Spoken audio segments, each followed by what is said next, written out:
welcome. I'm E.G. Marshall. No writer knew America, loved America, or could write about America better than Samuel Clemens. Even his nom de plume was distinctly American. It was the shout of the leadsmen on the Mississippi River steamers, "By the Mark Twain." And it meant that the boat had just passed over a shallow and treacherous place and was now in water deep enough, clear enough, and safe enough. One of Mark Twain's best-known and most beloved characters was Tom Sawyer, whose schoolboy adventures are still part of the schooling of every American boy and girl. But did you know that Tom Sawyer grew older and had more adventures and was called upon to solve a murder and save an innocent man from the noose? Tom, listen. What's that? Look, through the window. All those men headed this way. What do they want? Tom, they say my father killed Jupiter Dunlap. Well, now, there's no proof. Well, sometimes people get so mad they don't need proof. You stay inside. Stay with your father.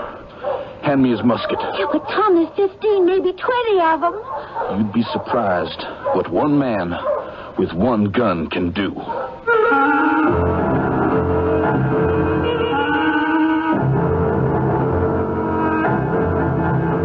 Our mystery drama, Tom Sawyer, Detective, was adapted from the Mark Twain classic, especially for the Mystery Theater by Sam Dan, and stars Christopher Tabori.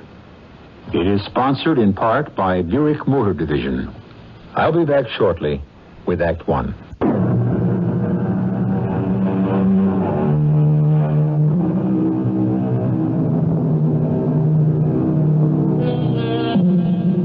If you read Mark Twain's The Adventures of Huckleberry Finn, you will recall that Tom and Huck had some rattling first-rate adventures at old Uncle Silas's farm in Arkansas. Well, it is now some years later, and Tom is much older, but Tom is still Tom, and Aunt Polly is still Aunt Polly. And when Aunt Polly calls, Tom Sawyer still jumps. Tom? Yes, ma'am. Tom, I reckon you gotta pack up and go down to Arkansas. Your Uncle Silas needs you. Yes, ma'am. There's in considerable trouble down there. They think you'll be a kind of diversion for 'em. Marry Anita. And she just said point blank she won't have 'em. So he soured on 'em, and they're worried about it. You remember the Dunlaps from when you was down there? Oh, yes, Aunt Polly. As I recall, Brace Dunlap's the richest man in the county. About 36, a widower, and proud of his money, too. That's right. Everyone's a bit afraid of him. Is he the one Benita said no to? And I guess it must have set him back some. Well, Silas is trying to soften the blow. I don't follow you, Aunt Polly. He feels he can't afford to have a powerful man like Brace Dunlap mad at him. So he's trying to curry favor by hiring Brace's brother Jupiter to do some work around the farm. How can Uncle Silas afford to hire anybody? He's so hard-pushed and poor as it is. What a name, Jupiter. From what Benita writes, he's sly, lazy, and sneaky. That's right. I remember Jupiter. And I also recall he was a twin. The other brother was named Jake. You mean there's 3 Dunlaps for your poor old Uncle Silas to contend with? No, Aunt Polly. We don't have to worry about old Jake Dunlap. He got to robbing and killing, but he escaped from jail, went north somewhere, and nobody's heard from him in years. Everyone says he's probably dead by now. That's a mercy. The thing that's mostly worrying your cousin Benita is the tempers that no-account Jupiter gets your Uncle Silas into. Tempers? Aunt Polly, you must be joking. Dear old Uncle Silas? Why, he don't have any temper. Well, he does now. She says your uncle's a changed man on account of all this quarreling. Everybody blames Silas, because after all, he's a preacher and he got no call to quarrel in the first place. So he hates to go into the pulpit. He's so ashamed. And folks have begun to cool toward him. All on account of that Dunlap tribe. And the worst of it is... You mean there's more? Poor Benita feels it's her fault. So she's thinking maybe she better marry Brace Dunlap after all. Oh, no, Aunt Polly. We can't let her do that. We just can't. I remember my cousin Benita as so sweet and kind. And I remembered Brace Dunlap as so hard and sour. I was sure he'd be cruel to her. I had to put a stop to this. How? Maybe when I'd get there, I'd figure out a plan. Well, the trip began lucky enough. I caught a steamer headed all the way down the lower Mississippi, so I wouldn't have to change at St. Louis. And it was a quiet enough trip, till we stopped at some little one-horse town just below the Arkansas line. And I seen these two men come aboard. One was very tall. The other was very short, but both looked powerful and mean. I noticed they stood by the rail and just stared at everybody on board. Now, they're looking for someone, I said to myself, and I believe that someone ain't going to be happy to see them. But it was clear they weren't looking for me. So I went below to my cabin, and I closed the door. I was about to strike a light when I heard a sound. There was no mistaking that sound. Nothing in this world sounds exactly like it. It was a pistol being cocked. Don't strike a light. You're holding the trump card in your hand, mister. What are you aiming on doing? I'm aiming on staying in here. For how long? But I don't have to ask. I know. What do you know? You're hiding from the two men on deck. The tall one and the... How would you know? I figured it out. How? Well, it's truth, ain't it? But I'm stumped. Why? I never forget a voice once I heard it. And I heard yours once before. You could be mistaken. And I never forget a face, neither. And now that my eyes are accustomed to the dark, I know yours. Who do you think I am? That's just the trouble. You can't be that person. Why not? Because right now that person's down on a farm in Arkansas. What's that person's name? That person's name is Jupiter Dunlap. Jupiter Dunlap? I ain't Jupiter Dunlap. Then if you ain't Jupiter, you gotta be the twin. Jake Dunlap. That's who you are. Shh, don't talk so loud. And don't mention that name. You want to get me killed? Then you aren't dead. No, I ain't dead. Not yet. Though I'm coming powerful close. You gotta help me out. Why? Because I'm in trouble. I know that. But why should I help you? Your brother Brace lording it all over everybody. Oh, that's Brace. That ain't me. I never done you no harm. Nor your Uncle Silas neither. And I'll never do you none so long as God's in heaven. Now, give me a hand and save my life. Why did those two want to kill you? Well, you see, it was a confidence game. The three of us played it on a jewelry shop in St. Louis. Jewel thieves? Now, wait, listen to what we done. We dressed up fine, and we ordered the diamonds sent around to the hotel for us to see if we wanted to buy. And while you were examining them, you had paste counterfeits all ready, and it was the counterfeits that went back to the shop when you said the diamonds weren't quite fine enough. Say, are you in the trade? What were they worth? $12,000. And you got away with them? Clean. Only trouble was, you see, we each had the same notion. What notion? To rob the others. What? If that isn't the orniest, most low-down... Well, maybe yes, maybe no. But the long and the short of it is that I was able to sneak off with the diamonds, and they've been hot on my trail. And now that trail comes to an end. No, it ain't. Now, you swore you'd help me get away. I swore no such thing. Oh, you gotta help me. Can't leave them two cutthroats to kill me. Oh, that's no way to talk about your pal. I'll do anything you say. Give back them diamonds. Give back the diamonds? Yes, to the jewelry store. I can't return the diamonds. Why not? Because I ain't got them. I lost them. You expect me to believe that? You gotta believe it. I lost them. Oh, sure. It's true. Look, if I still had them diamonds, would I be running for my life like this? Oh, look, if you don't believe I'm telling the truth, search me. Go ahead. Go through all my clothes. Look at my bag. All right. How can I help you? All right, now go ashore. Get me some other clothes. Okay. I'll get you one of those new stovepipe hats and a pair of plaid breeches, maybe green and black. That'll do it. A cotton velvet waistcoat, some goggles, some whiskers and goggles. Now, that should get me off the boat. Well, let's say it does. Where do you go then? Where could you hide? I'll go home. They all think I'm dead. My brother Brace will take me in. I'll be all disguised. No one will recognize me. Yeah, but there's one little thing. What's that?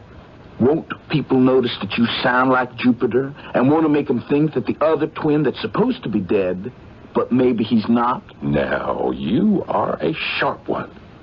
Yeah, me and Jupiter, we do have the exact same identical voices. I'll have to play deaf and dumb. That'll do it. Okay, you be calm. You stay hidden here, and I'll go for those clothes. Calm? I can never be calm again as long as I live. That's what a life of crime will do. Take my advice, son. Never get mixed up in it. But I was mixed up in it, somehow. The steamboat was tied up at the dock for repairs, so I had plenty of time to go into the town and buy the clothes Jake Dunlap needed. The goggles and the whiskers weren't easily come by, but finally I had everything, and I headed back for the boat. I took my bundle and went down to my cabin. Hey, these clothes will do me fine. And see how they fit. Yeah. Why, you look just like a lecture on spiritualism. I've done some of that in my time. I could even hold a seance when I was... Wait a minute, you're supposed to be deaf and dumb, you remember? Oh, yeah, so I am. And I even got you these boots here. Oh, no, thanks. I'm going to keep these shoes. Oh, but everyone wears boots where you're going. I got very tender feet, and the shoes I got suit me fine. Well, time I was leaving the boat. Where are my old pals? Standing at the rail. Would anyone recognize me? They might recognize your shoes. Oh, no danger of that. Everybody wears shoes like these in St. Louis. Son, you've been an angel of mercy to a poor old sinner like me. I'll see you in Arkansas, though I won't let on. And I won't say a word, seeing as how I'm supposed to be deaf and dumb. Well, you just remember who helped you. Uncle Silas's nephew. I never forget a friend. And you might let your brother, Brace Dunlap, know. And are you sure you won't take these boots? No, thanks. Well, then I guess this is goodbye. I'll walk out on deck with you. That is... well, if you're ready to go. Ready now as I'll ever be. And he was. Them outlandish clothes seemed to put a whole new spirit into him. He walked out on the deck with a strong, purposeful stride, like a man who had a mission to perform. He made his way toward the gangplank, where the two men were standing and looking everyone over. He nodded at them, and they stopped and stared at him. Oh, I had an anxious couple of seconds. But they didn't tumble. And in a minute, he was off the boat and lost in the crowd on the dock. I must say, he pulled it off in style. I stood there and watched, and I held the boots in my hand. The boots he'd refused to take because he insisted he didn't need them. I wish I'd known then what I learned later. That the boots would be the means of helping to save my Uncle Silas's life.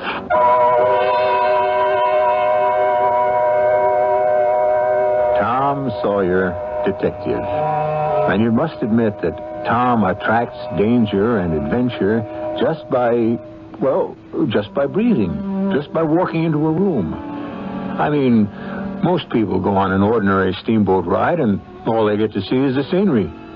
How many folks do you know who go on a boat ride and find themselves smack in the middle of a jewel robbery? And just think, we haven't even arrived at Uncle Silas's yet. Well, we complete that part of this adventurous journey when I return in just a few moments with Act 2.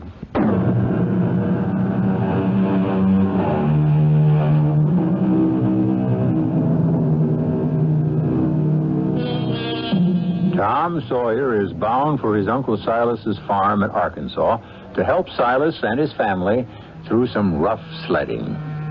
The problem seems to be a wealthy farmer named Brace Dunlap who wants to marry Tom's pretty young cousin Benita. But These things take two, and Benita isn't having any. As you've already heard, by a coincidence, Tom has helped save the life of Brace Dunlap's brother, Jake. Will this change Brace's attitude? You know perfectly well it won't. Brace wants Benita, and Brace is a man who gets what he wants. I believe I already told you Jake Dunlap got off the boat safe enough and gave his pals the slip. We were supposed to sail within the hour, but just as we were building up steam, we blew a bolt head or a cylinder head. I never did get it straight. And we were stuck there 3 more days till they fixed it. So it was well over a week later when I arrived. Benita was waiting for me at the dock. I'd forgotten how pretty she was, but she looked so worried. I'm so sorry, Tom. Forgive me. For what, Benny? For 3 miles, we have to walk it. I couldn't even come for you in the horse and wagon. Oh, I don't mind. And poor Caesar, he went lame. We can't afford a new horse. If these was other times, a neighbor'd be glad to lend us one, but these are new times, Tom. Bad times. Brace Dunlap? Brace Dunlap. Papa tries to be nice to him, but it doesn't work. Never made Uncle Silas think he could mollify Brace by giving work to that no-account Jupiter. You know Papa. He thinks that by doing a kind deed, you appeal to a person's better nature. And the trouble is, Brace Dunlap just don't have a better nature.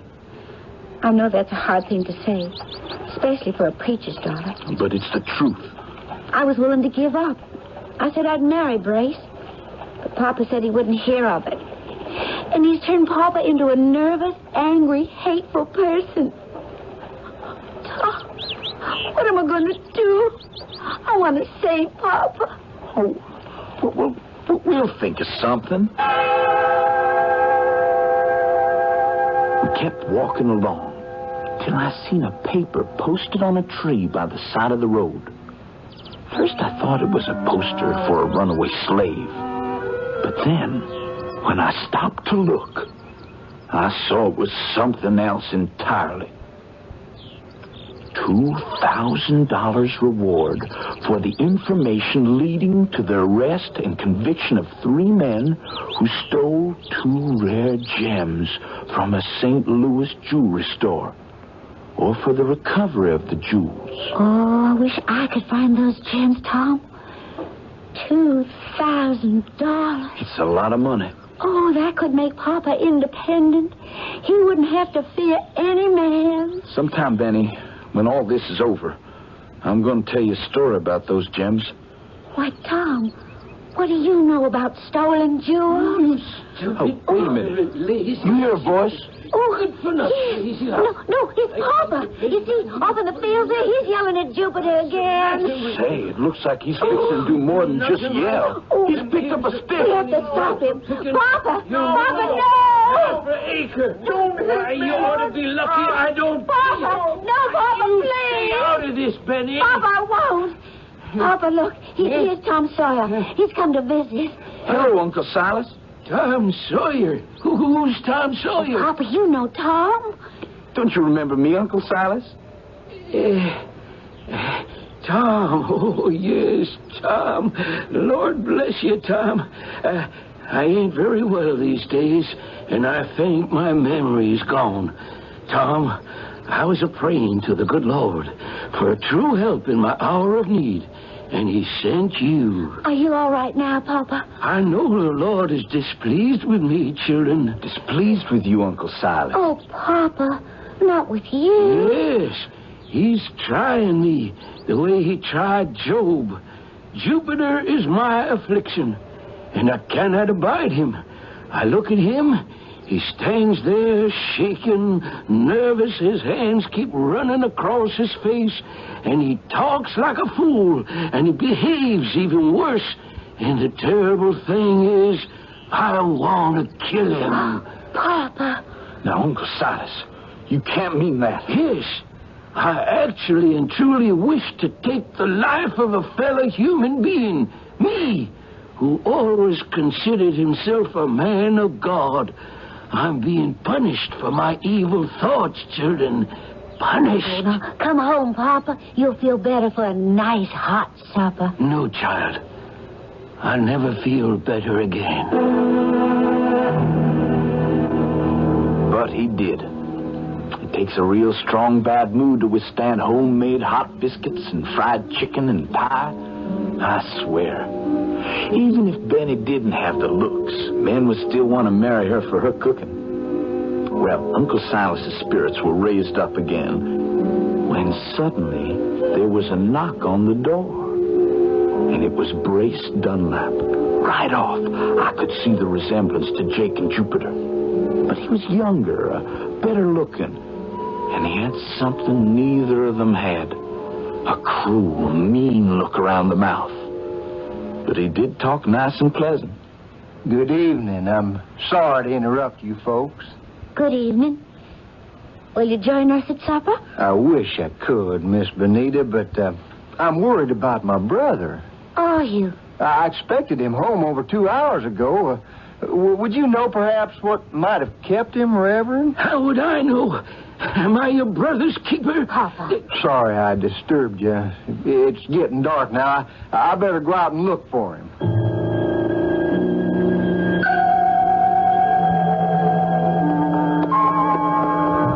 Jupiter!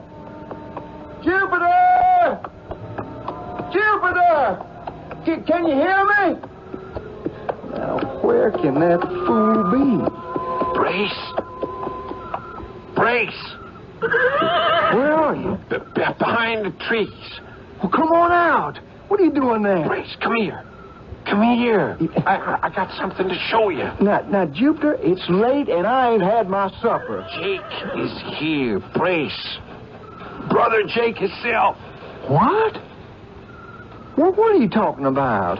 Come here. Now, look. It's... Oh, Jake, and he's dead. Yeah. Jupiter, what happened here? Well, I was coming toward home, Brace, and I seen this fellow with a beard and goggles. Yeah. And this outlandish hat and these funny clothes. And he was running, and there was these two fellas chasing after him. Which two fellas? I never seen him before, but one was kind of tall. And finally, they caught up with him, and there was all kinds of yelling and fighting, and they killed him. What did you do? Well, they was most awful mean-looking fellas, Brace, so I hid behind a tree. Well, I was scared they'd kill me, too. Well, after they killed him, they searched through all his clothes, and then they ran away. And then I seen it was Jake. Jake? Yeah, and all this time we thought poor Jake was dead. Yeah. And so is everybody else. Well, hadn't we better tell the sheriff, Brace? Let me study this. Jake's been killed. Shouldn't them that murdered him be punished? You're dead right. Just let me keep thinking. Well, what's to think about?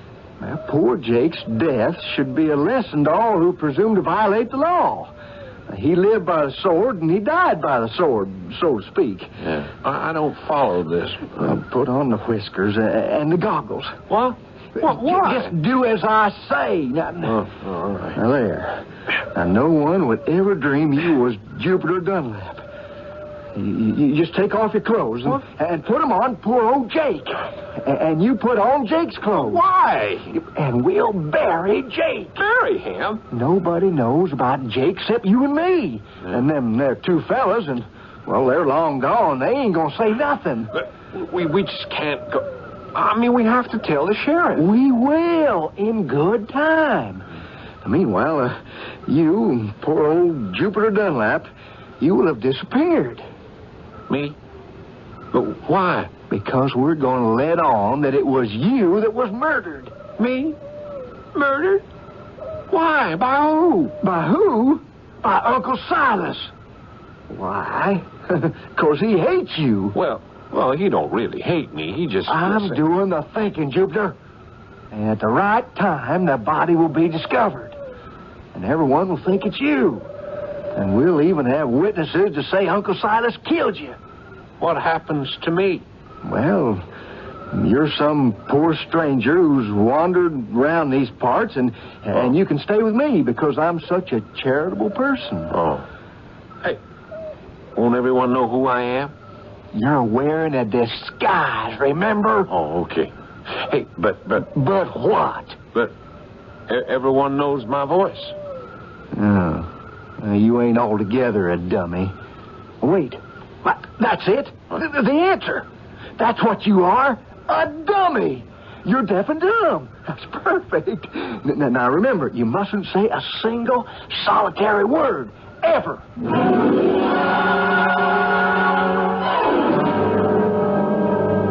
Judge Farnsworth? Morning, Benny. Well, come on in. Sit a spell. Oh, thank you. This here's my cousin Tom Sawyer from Missouri. How'd you do, son? It's a fine state, Missouri. Thanks, sir. Is your pa about, Benny? Oh, he's off somewheres, Judge. You want I should find him? Well, no. I might just as well talk to you. Benny, have you seen Jupiter Dunlap? No, Judge. He's been missing almost a week now.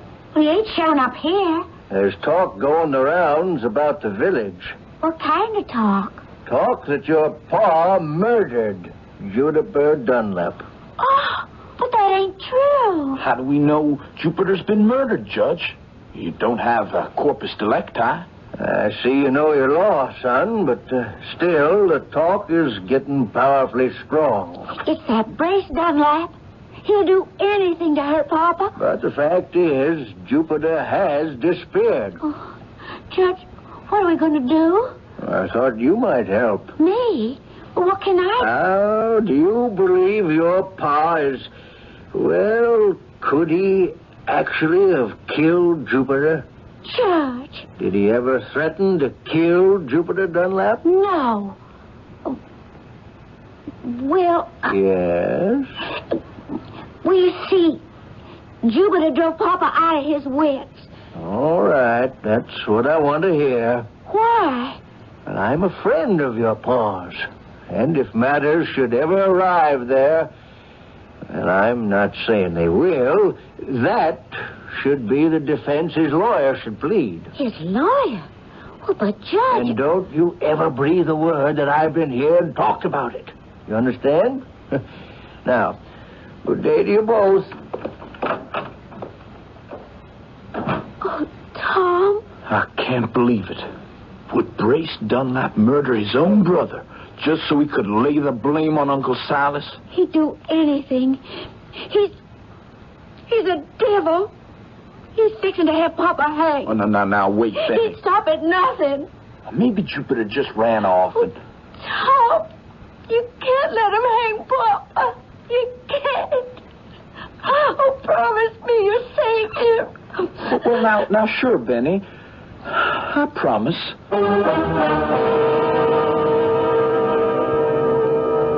Well, all of you who've read the Mark Twain story, and even those of you who haven't, know that the worst is about to happen. And how does Tom propose to handle it? Well, would Mark Twain fail to give one of his favorite characters an inspiration in time of need? You know he wouldn't. So you'll be here when Act 3 arrives in just a few moments.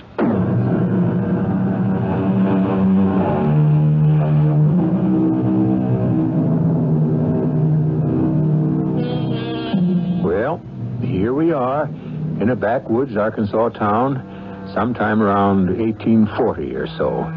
And Uncle Silas is being drawn further and further into a lethal web by clever and vindictive Brace Dunlap. All Uncle Silas has on his side is Tom Sawyer. But right now, Tom doesn't have any idea of how to help. Things were getting no better. Somebody was spreading rumors about how Uncle Silas must have murdered Jupiter Dunlap. Not Brace. Oh, no, Brace never said one word. But he must have took care that others did. And there was a lot of hot feeling for poor Uncle Silas. Nobody at all ever came to hear him preach on Sunday anymore. And then... Afternoon, Miss Benny. Would your father be at home? Yes? Who's that with you? Oh, this fella, you mean? Mm-hmm. Well, I don't know his name exactly. He's a deaf mute. Can't speak nor hear. Poor soul. Came wandering through town, all ragged and hungry. So I've been giving him a place to sleep and his meals. By George, the fellow was wearing the very get-up I bought for Jake Dunlap. The stovepipe hat, the plaid pants, the waistcoat, the goggles, the whiskers. That's who it was. Jake Dunlap. Silas, I come here on a most important matter. You have? You know, Silas, that I've got money and property, and I mean to do very good by Benita. Not another word. Well, what have you got against me? You're a mean, cruel, evil-minded man. But nobody else thinks so. I don't care what other folk think. I know better. Look at me. How charitable I am. I've taken this poor, afflicted soul into my own home. Brace Dunlap, leave my house. Shouldn't we ask Benny what she thinks? Benny's just a child. Papa, well, maybe, well, I've been considering. There. You hear? Never. You ain't gonna throw your life away on a corrupt, vicious person like Brace Dunlap 'cause you're feeling sorry for me. I won't allow it. Now you, Brace Dunlap, get before I take down my flintlock. Now, Uncle Silas, there's no need to get excited here. You hear me, Brace Dunlap? Get and do your worst.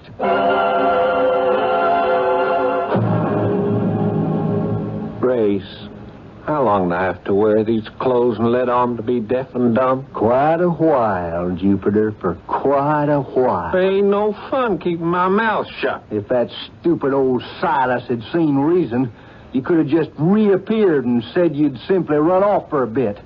But this way, I'm afraid you'll have to be dead. Forever. Forever?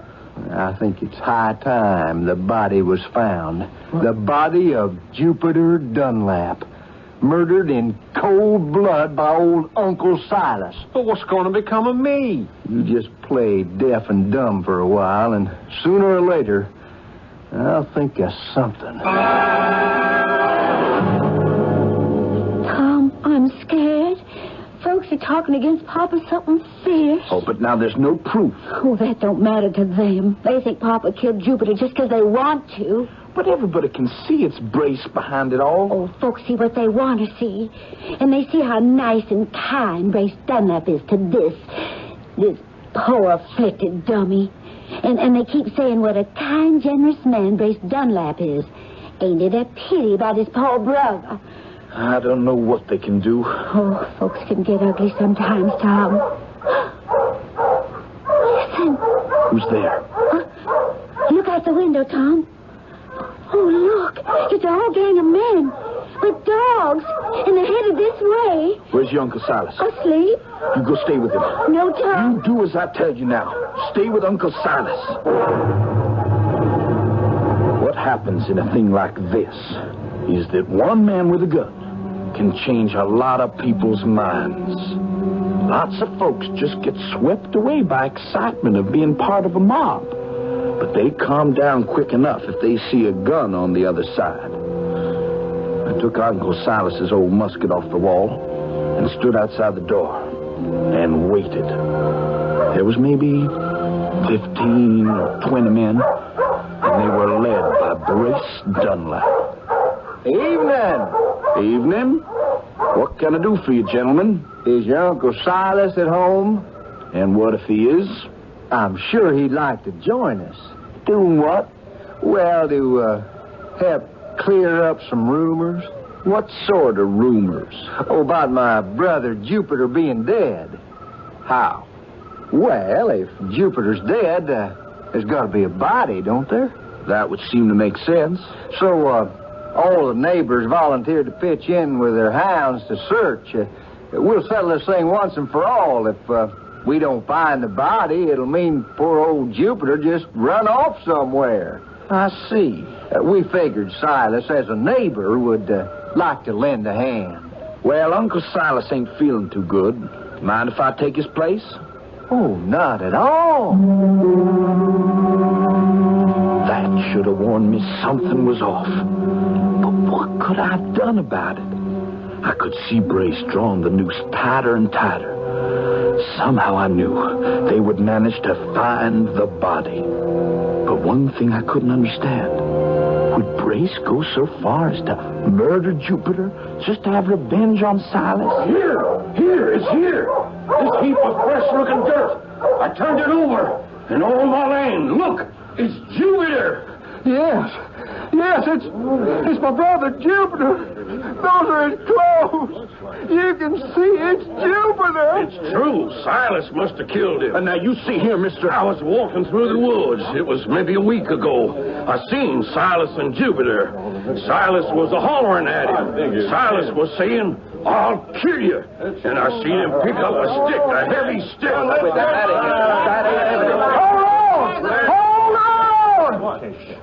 Now, nobody's got a right to take the law in his own hands. We're all civilized people.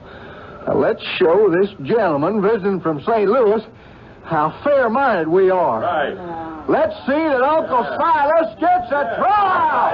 Yeah, he's right. Let him get Tom? Benny, in a couple of minutes, the sheriff will be here. The sheriff? Why? They found Jupiter Dunlap's body. Oh, no.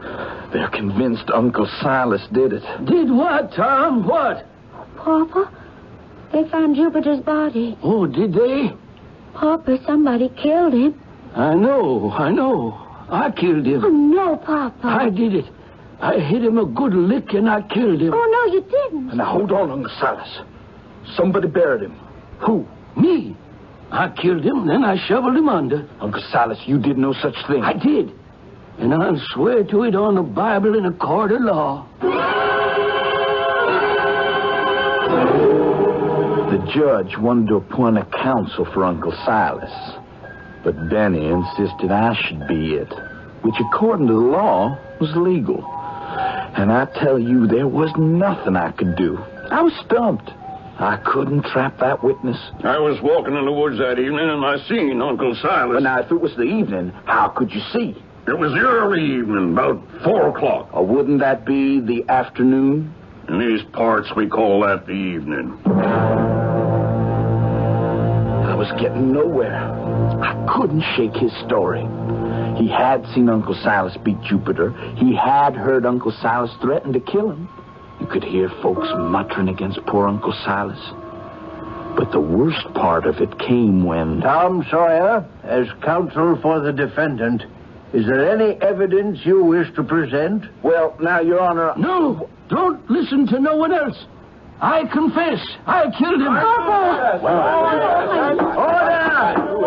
Order before I clear the court. I killed him. I'm guilty. I never wanted to harm a living creature. But suddenly, all the wrongs his brother Brace done me come to my mind. All the insults that man, that scoundrel there, his brother, had put upon me. How they plotted to ruin my poor family. Now. No, now I got it. Sit down, Uncle Silas. Sit down. A murder was done, but you never had a hand in it. Your Honor, may I speak? Please. For 2 weeks or so now, there's been a handbill offering $2,000 reward for diamonds stolen in St. Louis. What does this have to do with the murder? Everything. The night of the killing, the man who stole them diamonds was just running through the woods, chased by 2 others. Who were they? His pals, whom he had betrayed. Well, they caught up with him and killed him. But you still haven't explained why... They left his body in the woods and ran off. Sometime later, 2 other men came across that body. And do you know what they did? One of them changed clothes with the corpse. From stovepipe hat all the way down to shoes. How can you make that statement, Tom? I'll go further. That man that put on the dead man's clothes and disguised himself as the dead man was Jupiter Dunlap himself. But Jupiter Dunlap's dead. No. The man that's dead is Jake Dunlap, the long-lost twin brother. And who do you think is the man that buried him? Brace Dunlap. Your Honor, that's a lie. Am I to be slandered? Wait, I can prove it. I can prove it. And who do you think is this idiot with the goggles and the whiskers, letting on to be deaf and dumb? It's Jupiter Dunlap himself. Will you take off them whiskers, Jupiter? Or should the sheriff do it? My boy, this is remarkable. This deduction on your part. You haven't seen any of these events, and yet you describe them so perfectly. Case dismissed. A moment, Your Honor. One moment. One moment, Your Honor. There's a thief in the house. A thief? Yes, sir. And he's got $12,000 worth of stolen diamonds. Point him out. It's the late dead man here, Jupiter Dunlap. That's a lie. I never did steal any diamonds. He did steal the diamonds, but he didn't know it. You see, when he changed clothes with Jake, the diamonds went along. But didn't those men who killed him take the diamonds?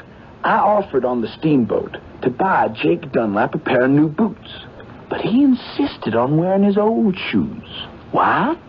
And suddenly it came to me. He must have hidden the diamonds in them. Where? In the hill. Where else? I borrowed a screwdriver and unscrewed Jupiter's heel, and sure enough, there was those two big diamonds, and they took everyone's breath away. Poor Jupiter. He was sick. Had he only known, he could have gone away and been rich. I shall keep these and notify the owners. And it will be a real pleasure to turn over the reward money to you, Tom Sawyer. You have earned the deepest and most sincere thanks of this community for lifting a wronged and innocent family out of ruin and saving an honorable man from a felon's death. Oh, thank you, Judge. But anyone could have done it.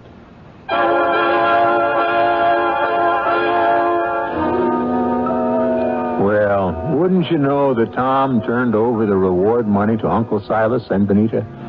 And he helped nurse Uncle Silas back to health. And the whole town would gather every Sunday to hear Uncle Silas preach. And the entire family was happy as birds. Who says Mark Twain didn't write happy endings? We'll have more to say in just a few moments.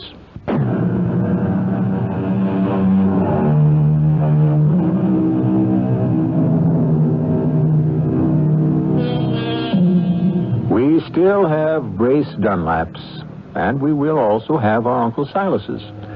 The question is, will we always have enough Tom Sawyers to right the balance? Tom Sawyer was a hero. Perhaps the word hero is somewhat out of fashion these days, and perhaps we're too sophisticated for genuine heroes. But who do we have to replace them? Our cast included Christopher Tabori, Paul Hecht, Evie Juster, Bob Caliban, and Gilbert Mack. The entire production was under the direction of Himan Brown. And now, a preview of our next tale. No, these paintings are not mine. Who's to know the difference? They're the work of Francois Millet. Must we discuss that tiresome Millet? No, you see how each painting bears his hallmark, his unique style? Monsieur, these things are lost on me. I know nothing of art. Oh, isn't there anything you could do to help Millet? Oh, sit beside me, and we can talk more comfortably. Yes. No, surely there's something you could do for him. Why? Well, because one day he would be a glory to France. Oh, monsieur, you're an Englishman. Yes. Why should you worry about the glory of France? Well, the glory of the world. Oh, well, I see we must decently dispose of Millet. There's only one way I could hope to help him. Oh, how? He would have to be dead. This is E.G. Marshall inviting you to return to our Mystery Theater for another adventure in the macabre. Until next time, pleasant dreams.